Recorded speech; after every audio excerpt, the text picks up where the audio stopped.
227 জন vote না ভোটে অংশগ্রহণ করেছিল, যার মধ্যে ভোটের সংখ্যা পড়েছে 54,034 এবং না ভোটের সংখ্যা পড়েছে 43,459, অর্থাৎ শতকরা হার 75.24%। পরবর্তীতে আমরা আসি জাতীয় সংসদ নির্বাচনে সংসদ সদস্য সর্বমোট 8 জন অংশগ্রহণ করেছিলেন। আমি প্রথম থেকে বলছি, আনোয়ার চৌধুরী জীবন স্বতন্ত্র প্রার্থী হিসেবে জাহাজ প্রতীক নিয়ে তার সর্বমোট প্রাপ্ত ভোট 824।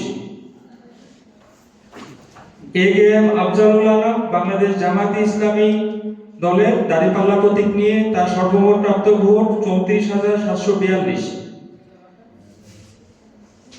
জোবায়ের সাইদ বাংলাদেশ খেলাফত মজলিস রিকশা প্রতীক নিয়ে তার প্রাপ্ত ভোটের সংখ্যা 248। মোহাম্মদ রেদওয়ানুল কারীম রাবিদ ইসলামী আন্দোলন বাংলাদেশ হাত পাখা প্রতীক নিয়ে প্রাপ্ত ভোটের সংখ্যা 470। মোহাম্মদ আ.ম. বজলুর রশিদ স্বতন্ত্র প্রার্থী হিসেবে মোটরসাইকেল প্রতীক নিয়ে প্রাপ্ত ভোটের সংখ্যা 2400। মোহাম্মদ জুলফিকার হোসেন জাতীয় পার্টি দলের লাঙ্গল প্রতীক নিয়ে প্রাপ্ত ভোটের সংখ্যা 3056। মোহাম্মদ মোকাররম হোসেন বাংলাদেশ মুসলিম লীগ হারিকেন প্রতীক নিয়ে প্রাপ্ত ভোটের সংখ্যা 80। মোহাম্মদ সাদিক রিয়াজ বাংলাদেশ জাতীয়তাবাদী দল ধানের শীষ প্রতীক নিয়ে প্রাপ্ত ভোটের সংখ্যা 60,924। এই ছিল আমাদের গোছাগঞ্জ উপজেলার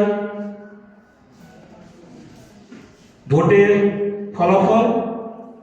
আপনারা যারা সারাদিন বিভিন্নভাবে সহযোগিতা করেছেন, আমাদের 45টি ভোট কেন্দ্রে সকাল 7:30 থেকে শুরু করে 4:30 পর্যন্ত অবাধ, সুষ্ঠু, নিরপেক্ষ এবং সকলের অংশগ্রহণমূলক শান্তিপূর্ণভাবে নির্বাচন অনুষ্ঠিত হয়েছে।